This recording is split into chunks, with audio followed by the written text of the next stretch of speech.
I'd like to welcome our moderator, Deborah Gates. Well, thank you for that, Ashley. And again, we just want to welcome you to Should You Consider a Partial Retirement? But first, I want to just go through a couple of important disclosures. I will not be reading through all of them. However, I do want to amplify the fact that this presentation is being given for educational purposes only. So if you have questions, like Ashley said earlier, about your personal situation and what may be right for you, please know the CapTrust is available to help you. So I want to pose a question. So what if retirement didn't mean stopping? It just meant slowing down. And as people live longer and work changes, partial retirement is becoming a very flexible, appealing option for many. And so today we're going to explore what it is, how it compares to full retirement, and why it might be right for you.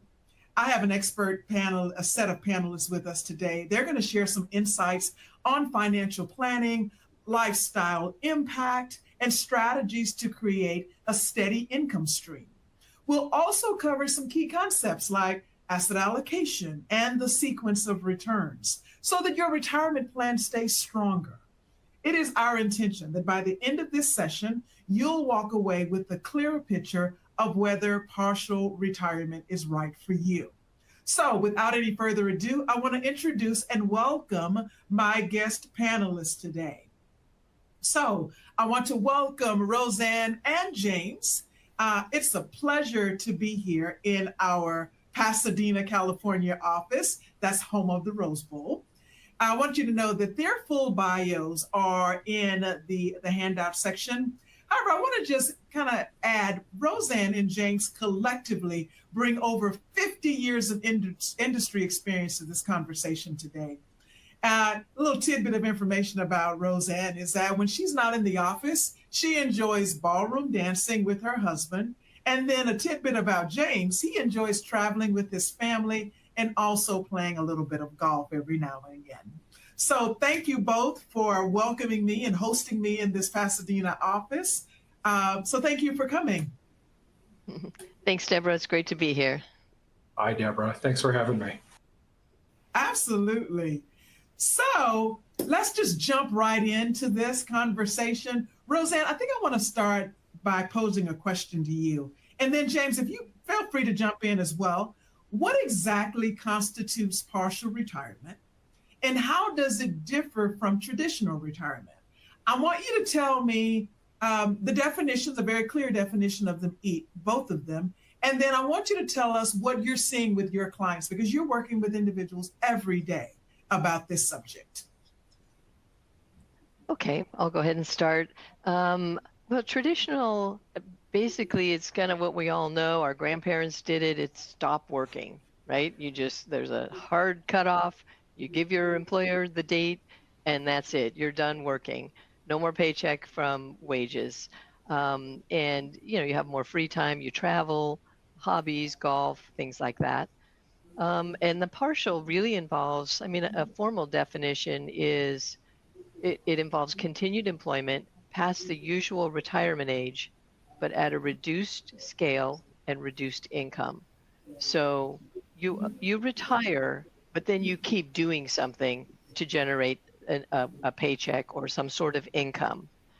And the usual age, I don't know about that definition, usual, because it's a little bit different for different employers, right? So sometimes it's like age 55 or 60, where an employer has said, we'll consider you retired at that age. Sometimes it's a formula based on your years of service and your age. Maybe that has to equal 75, something like that. But that's kind of a definition for the retirement age. And that's about it. Well, I think we're seeing a lot more on the partial retirement side. I think it can be a scary thing when you stop working and you have a lot of time left in your day. It's very abrupt. And I think people are liking the idea of kind of phasing into this partial retirement and a sense of income as well. James, you have anything to add to that? Yeah, thanks, Roseanne. Yeah, it's a flexible arrangement, and one way to view it is it's a way to give a trial run for the rest of your life. And there's so many ways to go about uh, partial retirement. I've had a client who does freelancing for an important client for his company, and it almost serves as a historian for that relationship. And that's all they looked at to that client is to help make sure that client is happy and that the company can continue to work with that very important client. I've had clients that go off and do consulting and provide that knowledge and expertise not only to their organization but other organizations and other clients that do it on a seasonal basis. It's not even related to doing work for what they did for 30 or 40 years. So think about partial retirement as flexibility, not only partial reduced income and responsibilities, but giving yourselves the flexibility to think about how you want to enjoy that partial retirement. Yeah. And so you're going to hear us use these terms interchangeably. We will say partial retirement, phased retirement, the new retirement. And so the terms are synonymous. And as a matter of fact, James, can you tell us, because research has been done, can you tell us what the research shows us? Because Fidelity did a study last year exploring the attitudes and behaviors of more than 2,000 investors as they prepared for retirement. So what are we seeing in the research? Tell us about that. Yeah, sure. Before I jump into this data with this great Fidelity study that was done, Deborah, I think it's instructive for us to look back in history and just understand how the definition of retirement has evolved. I mean, you go back to pre-18th century, and the natural order of things with retirement was that you worked until you were unable to perform your job or you died. And then with the advent of social welfare benefits and pension plans, it evolved into this general expectation that you would retire at 65. And you fast forward to today with mobile hybrid work, remote work, we have this new definition. And this new definition of retirement is being embraced, particularly with the younger generations. As this slide points to, baby boomers tend to still like, the majority of them still tend to like the general traditional form of retirement, cliff type of retirement. You work and you just, you come to a complete full stop of work. Whereas Gen X and millennials, they're more receptive to the idea here, as you can see in these numbers on the slide. And then, Deborah, if you'd move on to the next slide, please. Here we can specifically see how generations feel about working, partially working in retirement. And Gen X, 60% of them like the idea, and millennials, 58%. And there's a whole plethora of studies out there that all point to this same conclusion, is that the definition of retirement is changing. One study I saw, not in this slide, is that for the first time in 50 years, we had 20% of people over the age of 65 still working. I'll give it back to you, Deborah. Okay, and so we have another study as well. Roseanne, can you talk about, so I'm sure people are probably wondering, what industries would be suitable for, or they're more receptive to the idea of partial retirement. Roseanne, can you tell us about this study that was done by the GAO? Sure. Yeah, and I'm not surprised that education comes in at the top with 12%. With a phased retirement. We see that a lot with our teachers, our teacher clients, where they worked as a teacher. It's their passion, their whole life. They kind of miss that when it's time to retire. And a lot of them go back as substitute teachers. I think that's really popular. We also have, just for the field of education, a client that was a dentist, and he retired in his early 50s.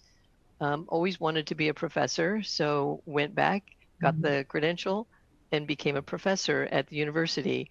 And he is still working at age 85 as a professor. So very cool on the education side.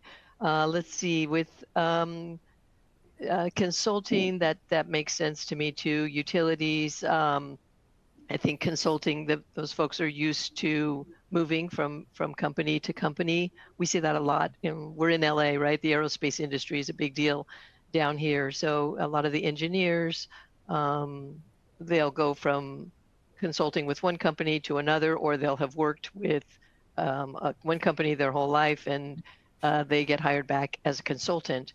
And that makes sense because it's good for the employer too, as James was talking about earlier, keeping that seasoned employee on, but it's less expensive for the employer to bring them back as a consultant. So that's very common as well.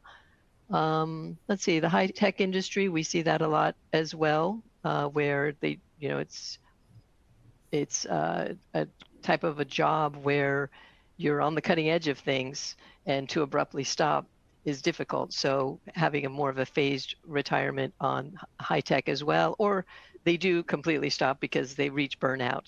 So that's common too. Mhm. Back to Yeah. you, Deb. Yeah, so I think when we're looking here as we continue this conversation on partial retirement, Roseanne, would you talk about the financial and psychological advantages associated with adopting a partial retirement model, and then how might these benefits influence overall well-being and the long-term financial stability and economic stability? Well, I think the first one with financial benefits is just that ease of transition. A lot of people get to have a lot of anxiety, about abruptly stopping and not having that stream of income anymore. You're on a Mhm. fixed income when you fully retire. And so this is a nice way to ease into that transition of, you still get a paycheck, you can kind of get a feel for things, and gradually rearrange your finances and pay attention to where, you have to be very strategic about where you're going to be pulling money from. But it's a nice ease of transition to have that money still coming in, and get a feel for it. Um, let's see, I think there's a lot of choices when it comes to, Social Security. Medicare starts at age 65. That's something to consider, as one of the Mhm. benefits. Maybe you do want to wait a little bit longer. You have this HSA accounts are very popular now, where people are saving for their own medical, to pay their own medical bills in the future. And, if you're phased out of retirement and still working, you can still contribute to these HSA accounts. Um, I think, the Social Security, you have a choice on when you want to take it.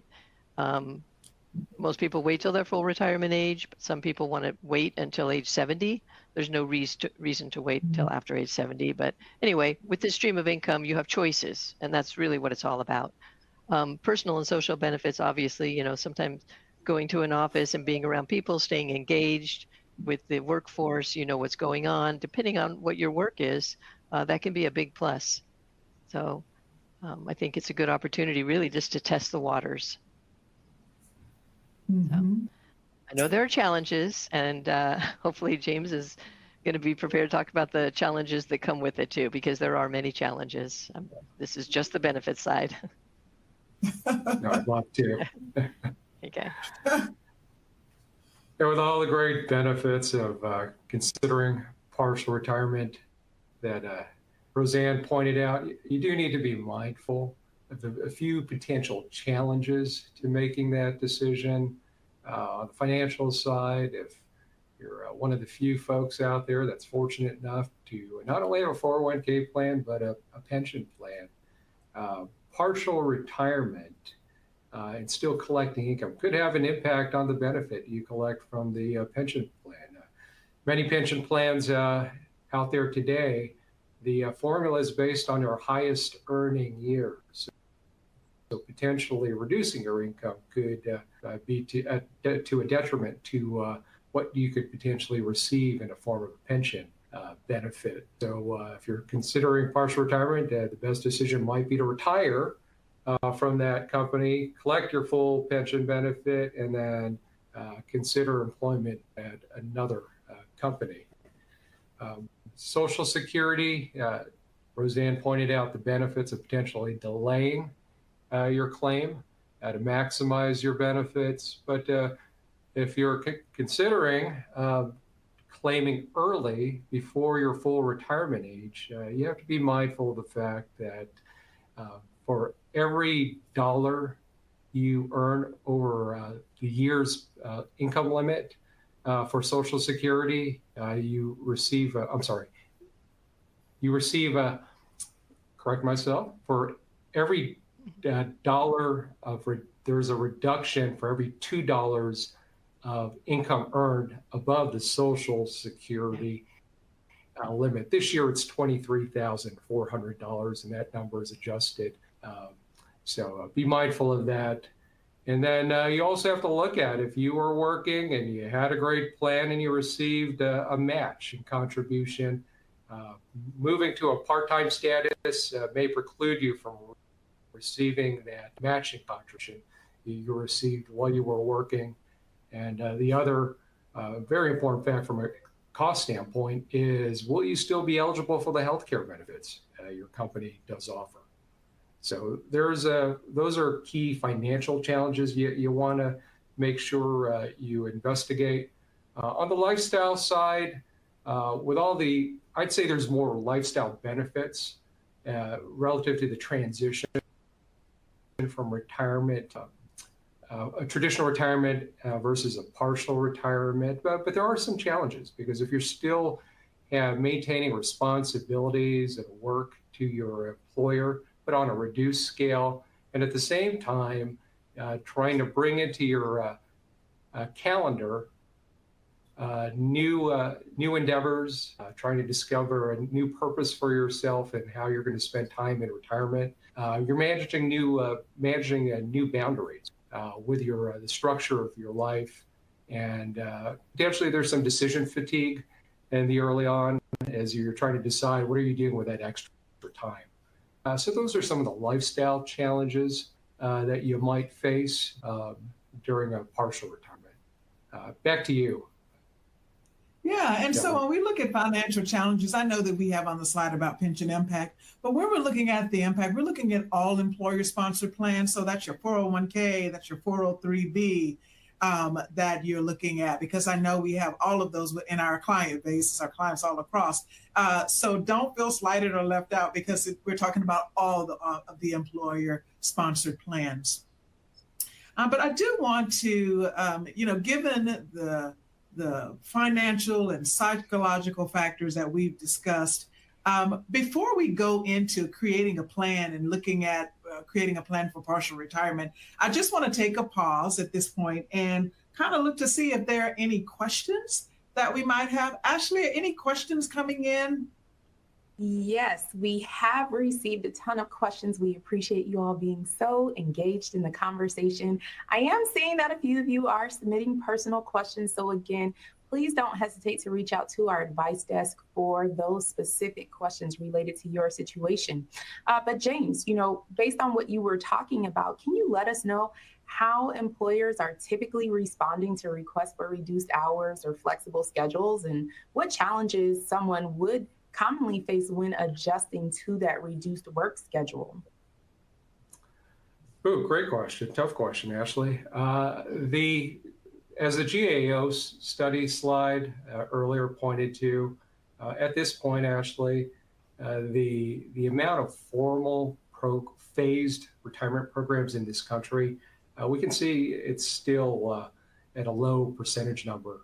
So the reality is, most folks that are considering partial retirement, if your company doesn't offer one, you're going to have an individual conversation with your employer. You're going to have to make a case of the value of partial retirement to that employer.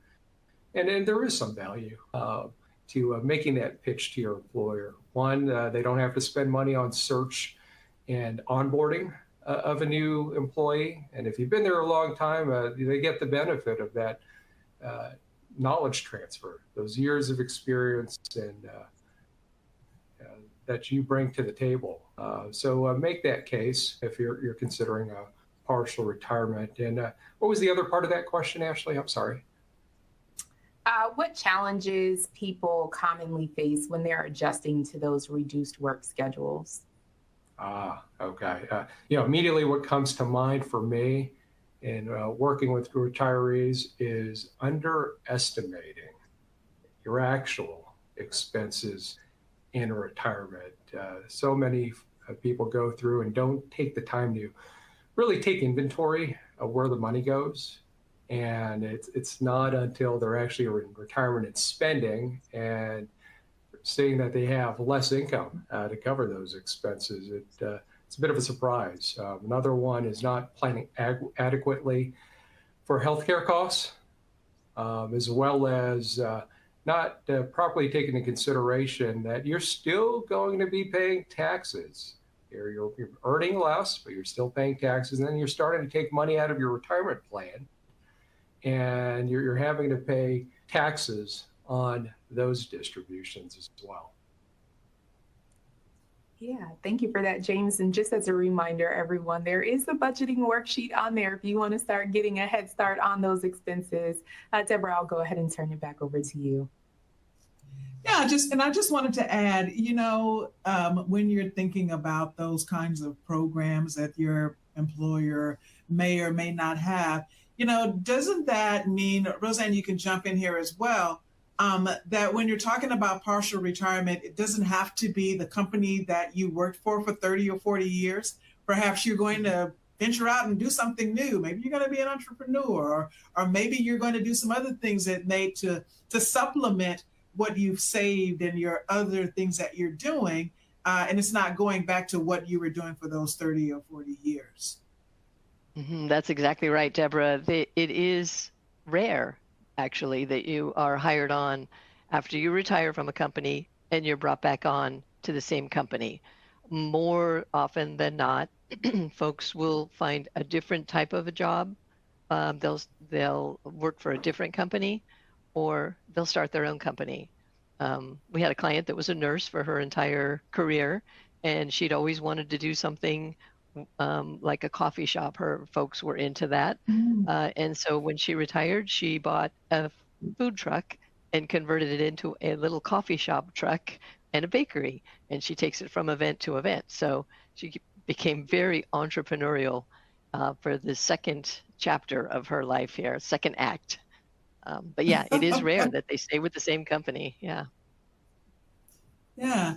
So given the financial and psychological factors we've discussed, what key indicators should individuals look for to determine if they're truly ready to transition into partial retirement? And James, I think I'm going to start with you on this one. And then I think Roseanne is going to jump in and then even take us a little bit further. Sounds good. How about I tackle the two circles in the middle, Roseanne, and you can take the two on the end. So let's start with age consideration. The age most synonymous with retirement, it's 65. That's clear. However, there are other ages, important milestones, some specific to where you work that you need to research and understand if those ages apply to you. It may be 50 if you're considering partially retiring before full retirement age. And that might be the first opportunity you have to actually use your retirement plan as a source of income. Not all plans have that provision. And then there's 59 and a half. That is the age that if you want to start taking distributions from your retirement plan account without the early penalty of 10%, that's another important age to consider. And then there's the Social Security, full retirement age to receive 100% of your benefit, calculated benefit. If you're born after 1960, it's not 65. If you try to you're born after 1960 and try to claim before 67, your actual full retirement age, you're looking at a reduced benefit. So if you want your full benefit, you'd have to wait to 67, and then 70, you want an 8% raise for 3 years, and you're able to wait. 70 would allow you to delay your benefit and maximize that, increase that permanent Social Security benefit even more. On the social life aspect, this is probably the most overlooked aspect of the decision, is what's going to happen to your social circles. For many of you, those social circles have become a very important part of your life. And to a certain extent, if you're working with your existing company, that's fine. You get to maintain that to some degree. But as Roseanne pointed out to you, many of you will go into partial retirements not with your old company. So you're having to form important relationships, new relationships that are key to avoiding the pitfalls of isolation. And so very, very important aspect. The other one is maybe you're renegotiating roles and responsibilities in the household if you're home more. And that might mean that the grandkids that were getting picked up from school are being shuttled over to practice by your partner. If you want to keep them happy, you might be the one who needs to start doing that as well. So take those into consideration. Those are very important aspects on the social front. Cash flow, budgeting, healthcare. Roseanne, take it away. Okay. Healthcare is a big deal just related to that age 65. A lot of people aren't aware, and they don't think about it when they retire at 59 or 60 or 62. They've got to pay out of pocket for their healthcare costs. So that's a big consideration. If you saved for it, and you plan for it and you do your homework, where am I going to get my health care? Sometimes you have to go to a insurance broker. There's a lot of different resources, but it is a big consideration when you're thinking about that retirement date. In partial retirement, again, if you're with the same company, there's a potential there'd be some sort of retiree healthcare benefit. It's just so customized. You've got to do the homework on that one before you pull the trigger. And then cash flow and budgeting, this is where we spend a lot of time to figure out whether you're ready or not to retire partially or full retirement. And, like James said, the expenses are the most overlooked and underestimated problem when it comes to cash flow and budgeting. I think people just have a hard time figuring out where their money's going. There's so many different places it could be being, bill pay. Sometimes the money is taken out of your account. There's still ATM machines. So credit cards, there's just a lot of different ways that your money is leaving your account, and it's hard to keep track of it. So I would say that that's crucial to have a good understanding and a solid budget before you consider retiring. And there's lots of tools out there. I think Ashley's going to talk about them, but one that we like is called Monarch Money. There's a fee for it, but it's a nice way to organize your finances and know and have that confidence before you pull the trigger of going to a partial retirement or a full retirement. So, and I think there's another slide, Deborah, that I can go into a little more detail after this one. It's really where we hang out as financial planners and financial advisors. This slide is one of our favorite to show people how they're going to replace their money when they stop working or go to a partial retirement. You still need that cash flow now that you've figured out what your expenses are. So I'll give you the lay of the land of this chart. Basically, it's on the left side, you have your non-portfolio income sources, and on the right side, you have your portfolio. So there'll be money coming in from both places. But then follow the red arrows down to the bottom. You can see that it's a combination of these things that make your paycheck for you once you've retired. So you have this stream of income and you can depend on it. James, you want to talk about Social Security and then annuities and pension, and then I'll go into the portfolio? Sure. So Social Security benefits, you've been paying into the system for years, and I know you want to get what's yours, and it's an important piece of the paycheck for the rest of your life you're trying to create. And there's benefits to, again, delaying potentially the claiming of your Social Security, as Roseanne pointed out too, and partially working is one way to allow you to hold off on making that claim. Know that there's some cost of living adjustment built into Social Security benefits, so potentially that's an amount that will increase, but the expectation there is it'll be there for the rest of your life. And then if you're fortunate, the pension plan, again, only 15% of employers offer a pension plan similar to Social Security. Once you turn that on, you collect that for the rest of your life, and potentially your partner gets a certain high percentage of that benefit as well.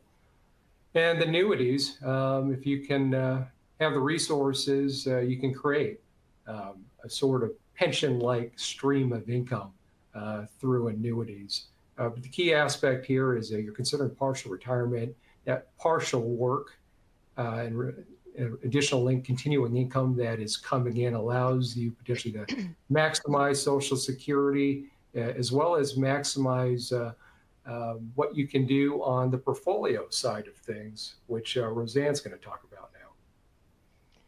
Yeah. So I'll give you the definition of these three buckets. But before I do that, I do want to say, talk to a professional. This is a very customized thing. And you have to be very strategic about where you're pulling the money from, whether it's a security, annuity, or if you're tapping into some of these retirement accounts. You have to be very careful from a tax perspective, and you want to optimize where you're pulling the money from. So a professional consultant can help you with this, and the Outwork folks on the phone can help with this as well.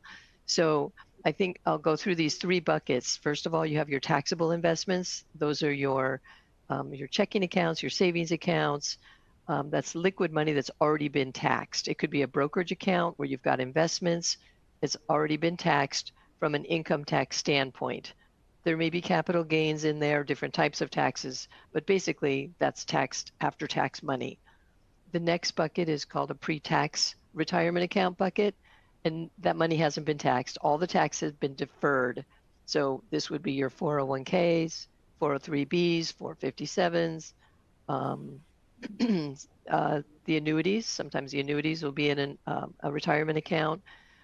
Those are the government is waiting for their tax money on that. So just remember, whenever you pull a dollar out of that, it will be taxed.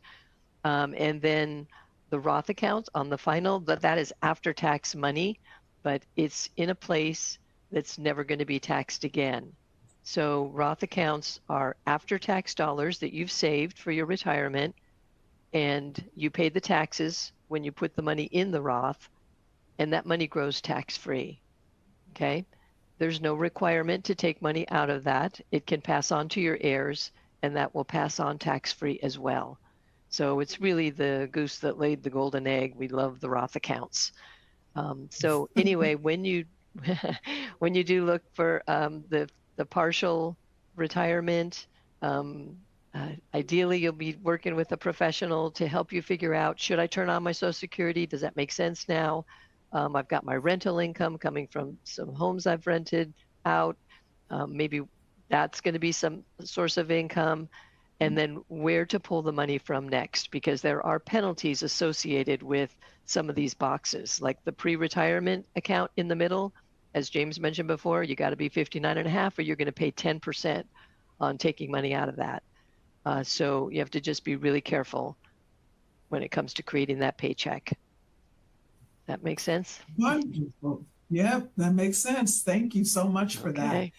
We have a couple of more concepts. I mean, it's amazing how fast the time goes. So I know you're really passionate about this concept sequence of return to Roseanne. And the consolidated investment portfolio, I know that's considered like your nest egg, but what if the economy doesn't look good for your nest egg? And what do you do if the markets are down? Is it still a good idea to plan for retirement? And I just want you to, this sequence of returns, I know that it's really crucial for retirees, but can you just explain in layman's terms and tell us why it's such a crucial consideration for retirees? Yeah, I think it's crucial, and it's kind of a lesser known. A lot of people don't think of it until they're standing at the door and there's a down market sitting in front of them. So, I mean, imagine you've planned this whole event of, I'm going to do this partial retirement, I'm going to pull money from here and here and here, and this is how much I need. You've done all the homework on that, and the markets take a turn for the worse.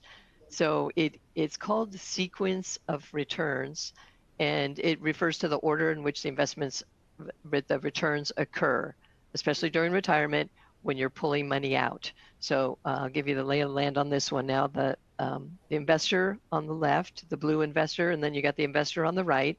They both start out with $100,000, and then look at the return column under the blue and the yellow and the green. Sorry, you can see that the blue investor has a nice starting point. Okay, so his 100,000 grows by 8% the first year. He takes his $5,000 out for the year, and so his net nest egg is $103,000. And you can see he's got positive returns all the way to year 11, and then they go negative at the end from 11 to 15. So he starts out positive, goes negative. It's all good. He ends up with $105,000 and a 4% return during that 15-year period. On the flip side, with the green investor, he starts out just the opposite. His returns are negative for the first 5 years, and then they're positive all the way up until year 15. So because he consistently took his $5,000 out every year, just like Investor Blue did, but he was negative to start with, you can see his nest egg goes down. And his ending after the 15-year period, he never caught up because he pulled the same amount of money out in a down market. So his nest egg dwindles down to 35,000. So, you look at that and you say, oh, geez, what can I do if the markets are down and I want to retire? There's some pivoting that can go on. And I actually saw that during COVID, where people had picked out their date. It was March 30th. They were going to retire on that day, and COVID happened. I think the markets were down about 35% in that month in March. And so they did a pivot. They said, I'm not going to retire this year. I'm going to push it off for a year. So that was a complete pivot. But what we see more often than not is people will reduce the amount of the withdrawals that they take. So instead of 5,000 that year, maybe they do 2,000, or maybe they pull the money from another source. They start living on their savings for the first couple of years in this down market. Usually those bear markets don't last that long. That's 5 years. It's very unusual. But for a couple of years, have a backup plan where you could possibly pivot and not have to sell your investments to live on in a down market.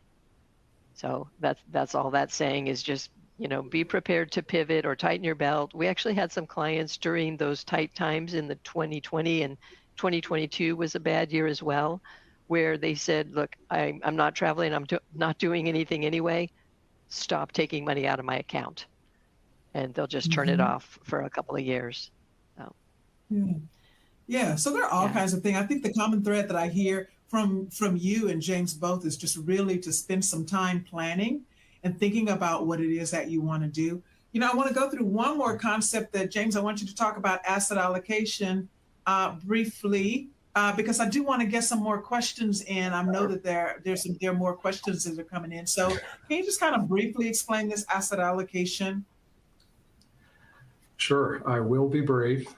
Asset allocation, it's important. It's bottom line, it's diversification, geographically, industry sector, and very importantly, the ratio between stocks and bonds. You get it right in terms of its alignment with your time horizon, your goals, and you shouldn't have to make too much changes, and you can weather those tough time of sequence events Roseanne was alluding to on the last slide.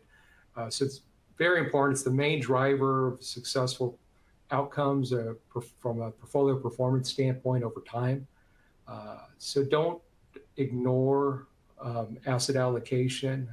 My ask of those on the call today, if you haven't done it in a while, is call the CapTrust at Work advice desk. And if you're considering partial retirement, make sure not only you're asking about partial retirement, but where your asset allocation is relative to the conversation of maybe where your goals are and how those goals have changed. Yeah. And so I think at this point, I'm going to just make a little bit of a switch. It's the wonderful thing when you're live that you can do this. What I want to do at this point is I want to put up these takeaways and conclusions. And while this is up and you can read through this, know what you're retiring to, your lifestyle, your expenses, your goals. The common theme is that you want to have a plan. You want to be open to partial retirement as an option if it makes sense. And then the other thing is we're going to look for you to call CapTrust, because CapTrust is readily available to answer any questions for you. So while I turn this to Ashley to see what questions we have in the question pane, I'm going to put up the phone number that everyone can write down. If you have questions about your personal situation, these are the hours of operation. Here's the website where you can schedule an appointment. Schedule as many appointments as you like. And so I want to leave this up so everybody will have access to this information. But Ashley, are there questions? I know that there are questions that have come through. Yes. Yes. So we have tons of questions. Thank you all so much for submitting these. Again, I still see a few personal questions. So if you have questions that are personal in nature, please don't hesitate to schedule that appointment or give us a call at the hours on your screen. So Roseanne, I will go ahead and send a question your way. How can someone socially and mentally engaged? How can they stay socially and mentally engaged during partial retirement? Oh boy, there's lots of books out there. I usually give my clients that are transitioning to retirement, Retire Happy, Wild, and Free by Ernie Zielinski. I love that one. But yeah, as far as what to do with all that extra time, it's going to be very personal. Like I said, if you're going to be more entrepreneurial and start your own company, you're not going to have any trouble finding things to do with your time. You're going to be occupied full time on that one. Yeah. And as far as, staying engaged in, you're part of a community. Again, if you're partially retired and you're working for a company, that's going to help a lot. That'll ease that transition of, potentially being isolated, as James mentioned. You've got that camaraderie, that community that you go to every day. So. Yeah, thank you for that information. Now, James, a question for you. What are some common mistakes that you see people are making when they begin transitioning to partial retirement? Sure. So the most clear ones that come to mind for me, or most frequent ones, as the better word, is just estimating how much money you actually spend in retirement. The other one is not taking into consideration the taxes that you're going to continue to pay. You're partially working at a reduced state, but you're still going to pay taxes on that income, and understanding the impact that might have on maybe Social Security benefits you're receiving, but also the fact that you'll also have additional taxes through the investments now that you're going to start liquidating, either through your 401k plan and ordinary income or other savings accounts you might have. And then the healthcare piece. It's starting to finally get attention to get a more broader awareness across the country that healthcare outside of what your Medicare and whatever health plan you have is going to cover, you're going to have some out of pocket, and expect that. And it could be $100,000, $200,000, $300,000 potentially for a couple. Is that in your budget? Have you accounted for that? So expenses are the key aspect of kind of overlooked or mistakes made by not fully taking expenses into account, Ashley. Yeah, that's a really great point. I know that's something that we try to drive home with everyone. Make sure you know your numbers. Roseanne, in that same vein, people are wondering about taxes, how they can be prepared for those, how they can shelter themselves from them. So are there tax implications that people should be aware of when they're transitioning to partial retirement? Yes, and yes, they can be very significant, especially income tax, Social Security benefits, potential penalties. There's just so many things you have to consider. It's almost like literally threading a needle and getting that right. You just don't want to make any mistakes when it gets to that point. For example, you don't want to. A lot of people take their 401ks when they leave a company and they roll it into an IRA. That is called a direct rollover, and it needs to go directly to the new institution. It needs to be made payable to them. Do not let them make a check payable to you when you take money out of a 401k. Yeah, there's a 20% withholding, and that money will just be gone, and there's nothing you can do about it. So you don't want to make mistakes when it comes to that. You just have to be really careful, get the professional help. Another one with, like we talked about, I think earlier, the IRA, taking money out of an IRA before you're 59 and a half, there's a 10% penalty there. Your tax bracket will drop down if you're partially retired and your income goes down. And so there's some things you can take advantage of as well when your tax bracket drops down, maybe some possible Roth conversions.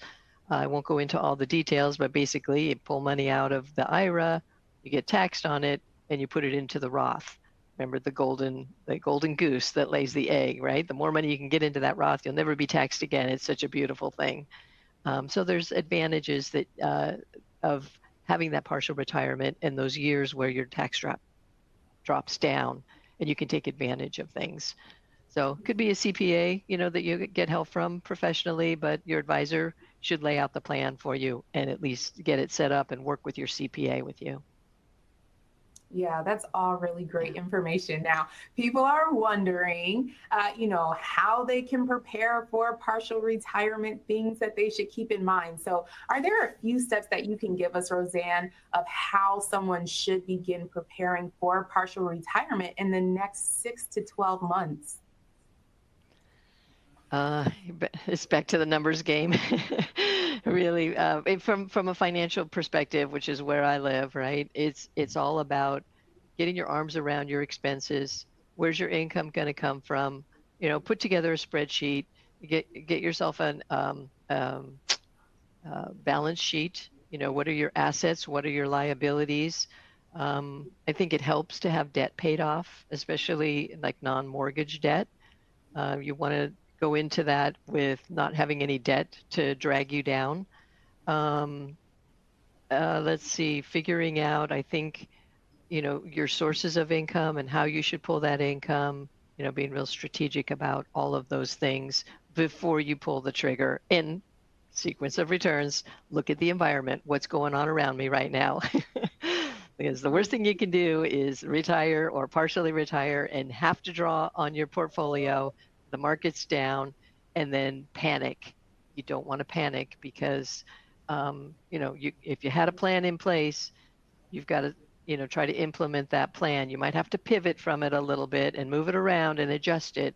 But, once you have that plan in place, you don't want to liquidate everything and sit in cash because you're afraid because the market went down. All really great points, Roseanne. James, some people are expressing some concerns. They've never seen partial retirement. They're not sure if they actually want to stick with the decision. And so can someone reverse their decision if partial retirement isn't working out as they planned? Good question. Short answer, yes. Long answer, it depends on your expectations. It should be reasonable, depending on how long you've been in partial retirement and how you executed your partial retirement. May be easier to go back to full-time employment if you stayed with your current employer. just on a reduced scale. But even that's not a guarantee of, depending on where the markets are and demand is for the role, you may have challenges. And clearly that may be harder if you're trying to go back to the company you used to work for. So maybe the expectation is you want to go back to working full time. The expectation should potentially be to another employer, and a different kind of job. Great, thank you. And so I'm going to present you all one more question. I'm not sure who wants to take it or if you'll tag team it, but how does someone balance income from part-time work with withdrawals from their retirement account? Yeah, I'll start, James. Yeah, the income, you have to figure that out first. How much do I at what age am I? Okay, so that's a starting point. If you're below 65 or 67 and you're taking a discount on your Social Security, you might not want to turn that on. And so figure out where your income is going to come from. And again, people have other ways of getting income, right? Other sources, whether it's a rental property and they know they're going to get this much, whether it's annuity, they know that this is going to cover the nut for my bills every month from my annuity. It's very customized. So it's not a one size fits all type of thing. It's going to be dependent on your circumstances. So figure out the income and then get your arms around your expenses. Maybe you need to cut expenses a little bit. Maybe you need to front load your expenses and, hey, I'm healthy. I want to travel. I want to do things now while I can. And just know that it's going to stop or slow down at some point. And you can budget for that as well. So, just kind of, I guess, being open to, making changes as needed. That's it. James, looks like you're back on, Deborah. Oh, James. Oh, Ashley, could you repeat the question? Forgive me. I missed the part of that question. I heard balance in income. Yeah. This was just really asking more so about how are they balancing the income that they're receiving while they're working and those withdrawals from their retirement accounts. I didn't know if you had anything to add before we turned it back over to Deborah. Yeah, not too much. Roseanne, I think, explained it well, the proper way to manage that. It comes down to it's a balance, and you're trying to minimize, if possible, the amount you need to pull from your other sources so you can allow that money to continue to grow. So that becomes a bigger benefit and more money for you down the road. I think ultimately that's the goal when you're looking at those different sources, your partial retirement income and your portfolio income. Yeah, great. Thank you so much, Deborah. I will go ahead and turn it back over to you. Well, thank you, Ashley. I just think the common theme through all of this is to plan, to be able to pivot. But the wonderful thing about everyone that's on this call today, you have access to advice. You have access to a soundboard. So you can go online, schedule an appointment at captrusted@work.com. And it's a 30-minute appointment. All we need is your name. We need your email address, a phone number, and you can actually speak to one of our financial counselors. And they'll set that appointment. We'll send you a confirmation for all of that. And if you want to call us directly at 1-800-967-9948, Monday through Thursday, 8:30 a.m. until 5:30 p.m. Eastern Time, 8:30 a.m. until 4 o'clock p.m. on Friday. But when you're looking at scheduling those appointments, we have some evening appointments available as well. So when you're planning out, when you're thinking 6 to 12 months ahead of time, just call and have speak to someone at CapTrust, and we can do a blueprint for you and just see foundationally where you are and see if this really is a consideration for you. Can you tell me in 30 seconds, it's a hot round robin, 30 seconds, what's your closing thoughts, James? 30 seconds. Partial retirement is a great option if you're considering it. talk to an advisor sooner rather than later. The sooner you start, the more options and more opportunity you have. Roseanne, 30 seconds. Yeah. Give yourself choices, fill up your nest egg with all these different buckets of money, and have a plan. Don't be afraid to change from your plan, and enjoy it. Find something you love and enjoy the ride. Absolutely. So for those of you on the call, this session has been recorded and you will receive a notification in the upcoming days how you can access this recording, and it will get to you. So again, once again, thank you for welcoming me to the Pasadena office, James and Roseanne. Thank you for your time. It's been great. So everybody have a great day, stay safe, and we'll see you next time.